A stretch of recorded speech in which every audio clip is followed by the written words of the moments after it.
রোগীর স্বজনদের সাথে সংঘর্ষের ঘটনায় সিলেট ওসমানী মেডিকেলে ইন্টার্ন চিকিৎসকদের কর্মবিরতি অব্যাহত। ভোগান্তিতে চিকিৎসা নিতে আসা মানুষ। একটা ডেলিভারি রোগী নিয়ে খুব কষ্ট আসলাম, বাদে 2টার দিকে ডেলিভারি হয়েছে। কালকে সারা রাত কোন ডাক্তার ছিল না, সারাদিন কোন ডাক্তার ছিল না। অনেক রোগীরা কিন্তু অন্য হসপিটালে চলে গেছে। তারা যে সিস্টেমে চালাইছে সেই সিস্টেমে এখন চলতে হবে, কিচ্ছু করে না, কারণ আমরা গরিব মানুষ, আমরা যাই মুখই এখন। আওয়ামী লীগহীন গোপালগঞ্জে এক আসনে বদলে গেছে ভোটের সমীকরণ। কুমিল্লা 1-এ ভোটারদের চাওয়া যোগাযোগ ব্যবস্থার উন্নয়ন। ঢাকা বাইপাস এক্সপ্রেসের মদনপুর থেকে ভুলতা 13 কিলোমিটার অংশ চলাচলের অনুপযোগী। বছরের পর বছর পার হলেও শেষ হয়নি নির্মাণ কাজ। আপনার মদনপুর পর্যন্ত প্রচন্ড খারাপ রাস্তা।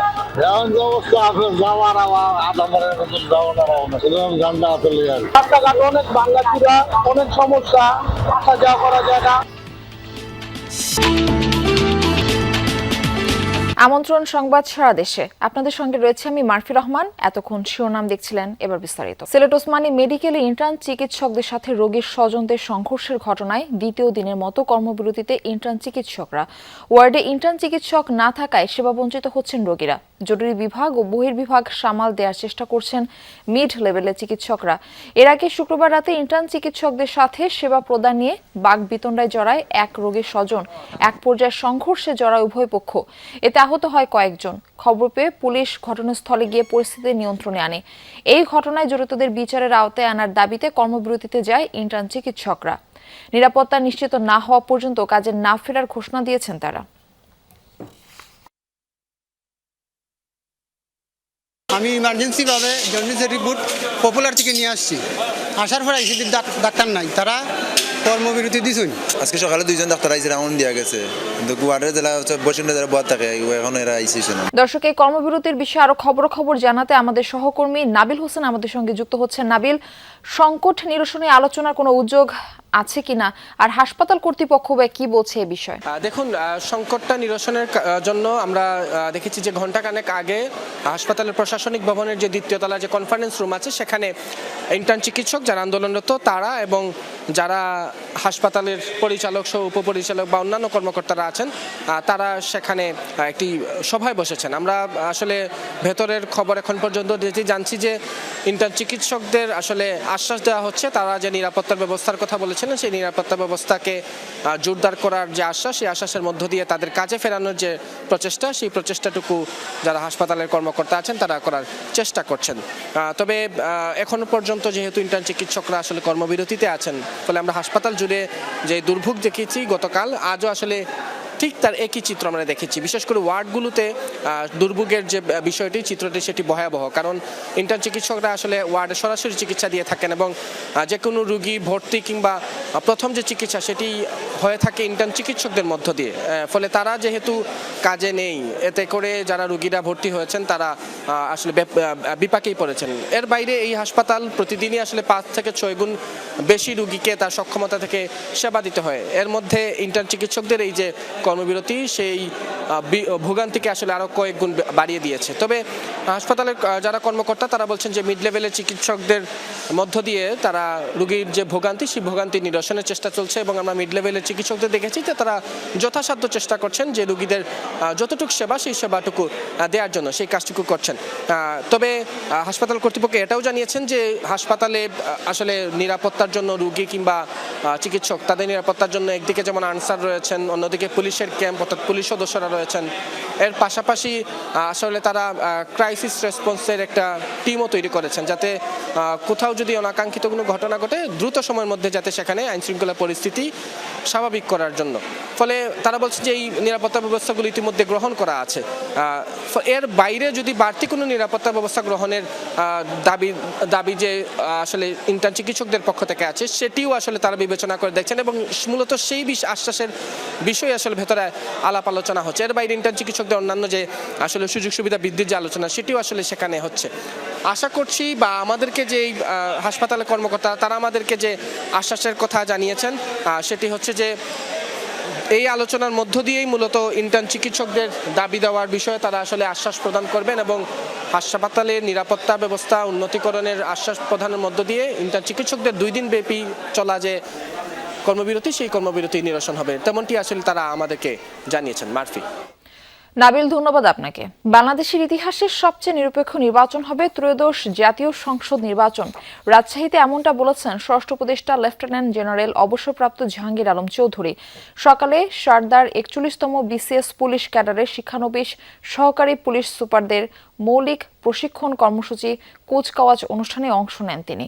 এ সময় স্বরাষ্ট্র উপদেষ্টা বলেন, গ্রহণযোগ্য নির্বাচনে পুলিশের ভূমিকা সবচেয়ে গুরুত্বপূর্ণ। এবারে প্রথমবারের মতো নির্বাচনকালে নিরাপত্তায় পুলিশ সদস্যদের প্রশিক্ষণ দেওয়া হয়েছে। স্বরাষ্ট্র উপদেষ্টা আরও বলেন, এবারের ভোটে 1.5 লাখ পুলিশ সদস্য কাজ করবে। প্রার্থী বা তাদের এজেন্টদের কাছ থেকে কোনো ধরনের সুবিধা গ্রহণ না করতে পুলিশ সদস্যদের সতর্ক করেন তিনি। ও চ্যালেঞ্জপূর্ণ, অবাধ, সুষ্ঠু, নিরপেক্ষ, শান্তিপূর্ণ ও গ্রহণযোগ্য নির্বাচন অনুষ্ঠানে পুলিশের ভূমিকা সবচেয়ে গুরুত্বপূর্ণ। আপনারা পেশাদারিত্বের পরিচয় দিয়ে বাংলাদেশের ইতিহাসে সবচেয়ে নিরপেক্ষ নির্বাচন অনুষ্ঠানের কার্যকর ভূমিকা পালন করবেন। লক্ষ্মীপুরে বিএনপি ও জামায়াত নেতাকর্মীদের মধ্যে সংঘর্ষের ঘটনায় পাল্টাপাল্টি মামলা হয়েছে। গতরাতে বিএনপি কর্মী কামাল হোসেন এবং জামায়াত নেতা হিজবুল্লাহ বাদী হয়ে চন্দ্রগঞ্জ থানায় 2টি আলাদা মামলা করেন। এর মধ্যে বিএনপির মামলায় 217 জন এবং জামায়াতের মামলায় 170 জনকে আসামি করা হয়েছে। এর আগে গত বৃহস্পতিবার চরশাহী ইউনিয়নের 7 নং ওয়ার্ডের বট গাছতলা এলাকায় দলীয় কর্মসূচিকে কেন্দ্র করে বিএনপি ও জামায়াত নেতাকর্মীদের মধ্যে মারামারি হয়। এতে দুপক্ষের অন্তত 10 জন আহত হন। এরপর থেকে এই ঘটনার জন্য এক পক্ষ অপর পক্ষকে দায়ী করে আসছে। পিরোজপুরে আনোয়ার হোসেন মঞ্জুর জাতীয় পার্টি জেপির 6 শতাধিক নেতাকর্মী বিএনপিতে যোগদান করেছেন। শনিবার রাতে জেপির ভান্ডারিয়া উপজেলা শাখার সাবেক সাধারণ সম্পাদক আতিকুল ইসলাম উজ্জ্বল তালুকদার সহ বিভিন্ন পর্যায়ের প্রায় 6 শতাধিক নেতাকর্মী আনুষ্ঠানিকভাবে বিএনপিতে যোগদান করেন। উপজেলার চরখালী বিএনপি কার্যালয়ে সকল প্রক্রিয়া সম্পন্ন হয়। এ সময় বিএনপির কেন্দ্রীয় ও জেলা পর্যায়ের নেতৃবৃন্দ উপস্থিত থেকে নতুন সদস্যদের স্বাগত জানান।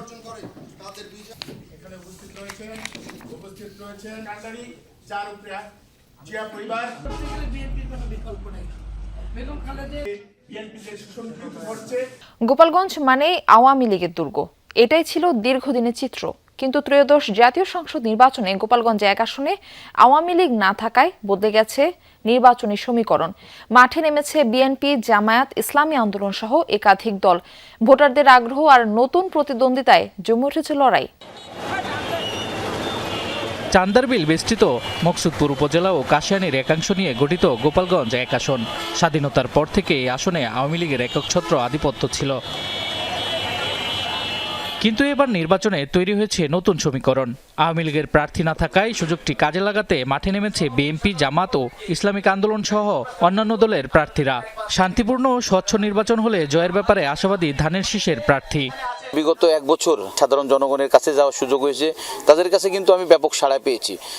পাশাপাশি তারা এতটুকু আশ্বস্ত করেছে, যদি তারা নির্ভয়ে নির্বিঘ্নে ভোট কেন্দ্রে যাওয়ার সুযোগ পায়, ইনশাল্লাহ এবার জাতীয়তাবাদী দল এর প্রার্থীকে ধানের শীষে ভোট দিবে তারা। আসনটিতে শক্ত অবস্থানে রয়েছে জামায়াত প্রার্থীও। যদি সুষ্ঠুভাবে নির্বাচন হয়, যদি আপনার কোনো পেশি শক্তি প্রয়োগ করতে কেউ না পারে, তাহলে নিরপেক্ষ নির্বাচন হলে আমার পক্ষে একটা গণজোয়ার আসতে পারে বলে আমার দৃঢ় বিশ্বাস।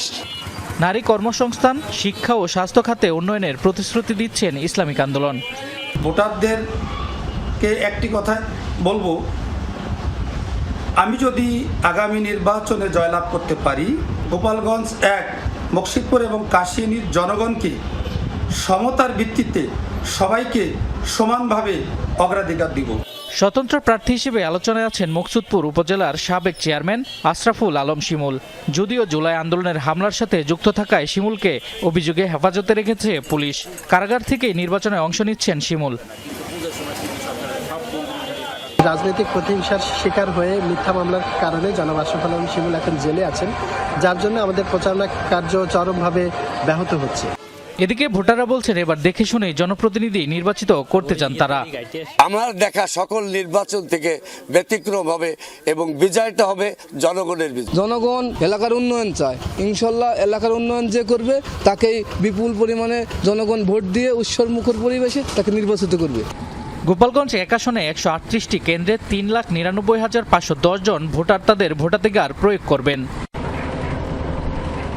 শামস তাবরিজ উচ্ছ্বাস, যমুনা নিউজ।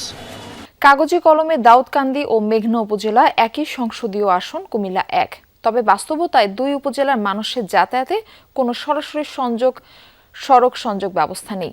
আর স্বাধীনতা 54 বছর পরেও বেহাল রাস্তাঘাটের উন্নয়ন হয়নি। ফলে ত্রয়োদশ জাতীয় নির্বাচনে এই আসনের ভোটাররা এমন প্রার্থীকে বেছে নিতে চান যে সবার আগে এসব সমস্যার সমাধানে কাজ করবে।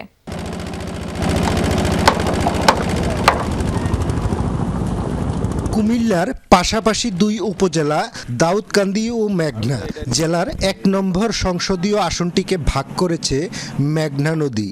এক পারের মানুষকে অন্য পারে যেতে হয় 24 কিলোমিটার সড়ক ঘুরে মুন্সিগঞ্জের গজারিয়া হয়ে।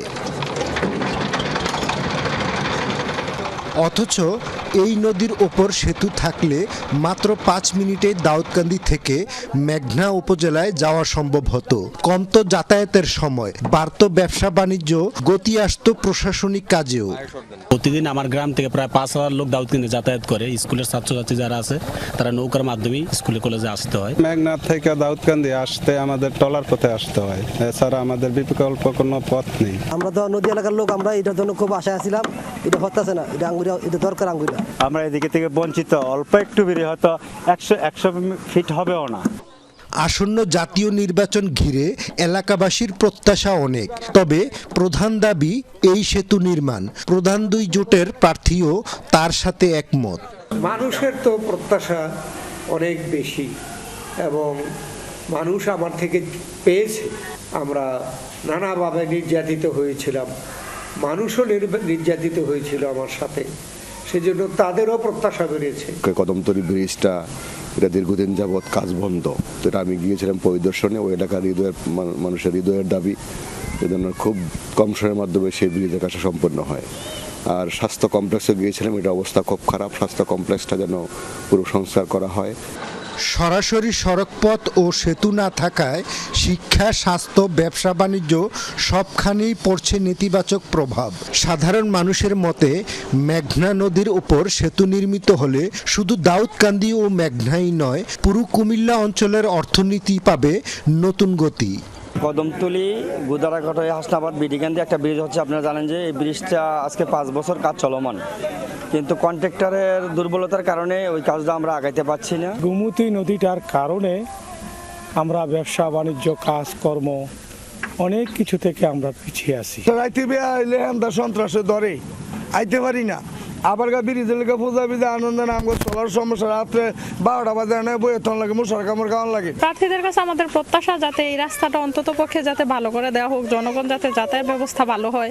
কুমিল্লা 1 আসনে প্রায় 4,34,000 ভোটার রয়েছেন। খোকন চৌধুরী, যমুনা নিউজ, কুমিল্লা। কৃষিবিদ ইনস্টিটিউশনে বক্তব্য রাখছেন তারেক রহমান। আমরা সরাসরি যাচ্ছি সেখানে। জুলাই বিপ্লব আন্দোলনে শরিক হয়েছেন এবং শারীরিকভাবে ক্ষতিগ্রস্তের শিকার হয়েছেন এরকম আহত মুক্তিযোদ্ধারা এখানে কিছু সংখ্যক উপস্থিত আছেন যারা বক্তব্য রেখেছেন। আমি যখন ওখানে বসে ছিলাম, আমি দেখতে পাচ্ছিলাম বহু মানুষ এখানে আপনারা উপস্থিত আছেন, শহীদ পরিবারের সদস্য, আহত যোদ্ধাদের মধ্যে যারা তাদের কষ্টের কথা তুলে ধরতে চাইছেন বা বলতে চাইছেন। সবাইকে আমরা আজকের এই অনুষ্ঠানের সুযোগ দিতে পারিনি, তার জন্য আমি আন্তরিকভাবে যারা অনুষ্ঠানের আয়োজন করেছেন তাদের পক্ষ থেকে ক্ষমা প্রার্থী আপনাদের কাছে। সম্মানিত শহীদ পরিবার এবং সম্মানিত যোদ্ধাবৃন্দ, আজকের এই সংখ্যাটি অনেক বিশাল। এই বিশাল সংখ্যার মধ্যে প্রত্যেককে যদি আমরা সুযোগ দেই, হয়তো এই দিন পেরিয়ে আগামী দিন চলে আসবে। 1 মিনিট করেও যদি কথা বলেন আপনারা, সেজন্যই হয়তো সবাইকে সুযোগ দেওয়া সম্ভব হয়নি।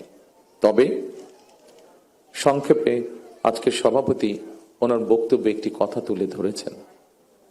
আপনারা যখন কথা, আপনাদের কষ্টের কথা, ব্যথার কথা, ত্যাগের কথা বলার জন্য ব্যাকুলভাবে সকলের দৃষ্টি আকর্ষণের চেষ্টা করছিলেন, অস্থিরভাবে প্রকাশ করছিলেন নিজের মনের কষ্টের কথা। তখন আমি এবং নজরুল ইসলাম খান সাহেব বসে একটি সিদ্ধান্ত গ্রহণ করেছি, যা উনি আপনাদের সামনে তুলে ধরেছেন।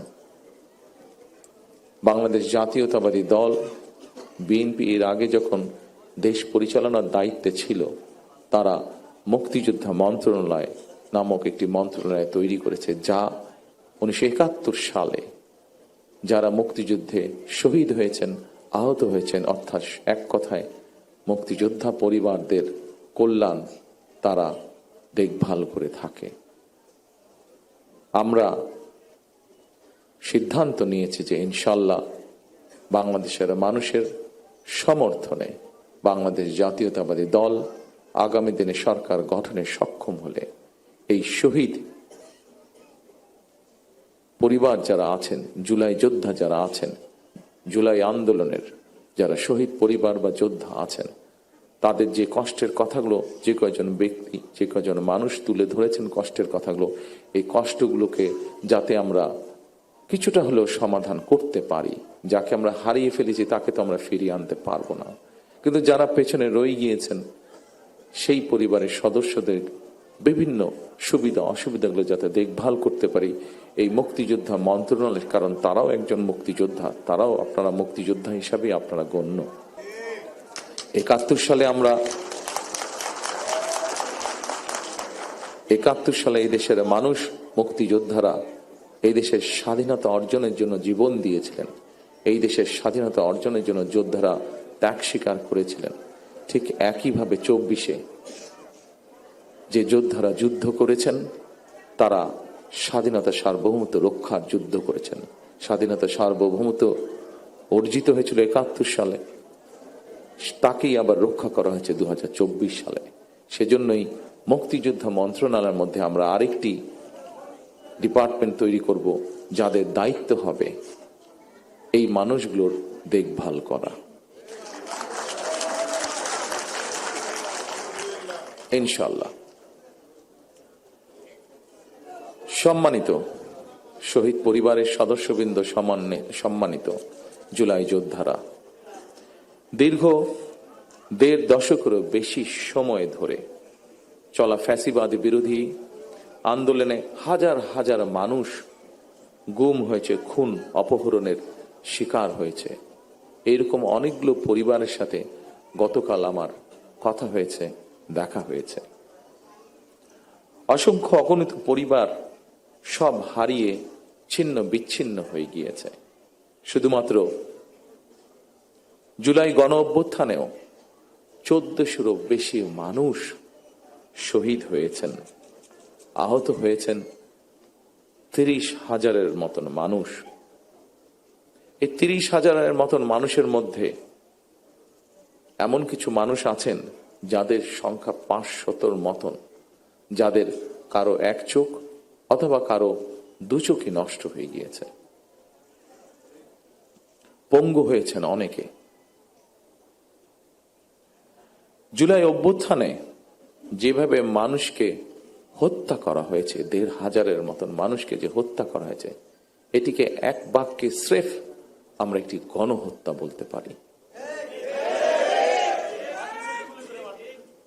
জুলাই গণ অভ্যুত্থানে যারা বিভিন্নভাবে আহত হয়েছেন, তাদের অনেকেই আজকের এই অনুষ্ঠানে উপস্থিত আছেন, আমাদের সামনে বক্তব্য রেখেছেন কেউ কেউ।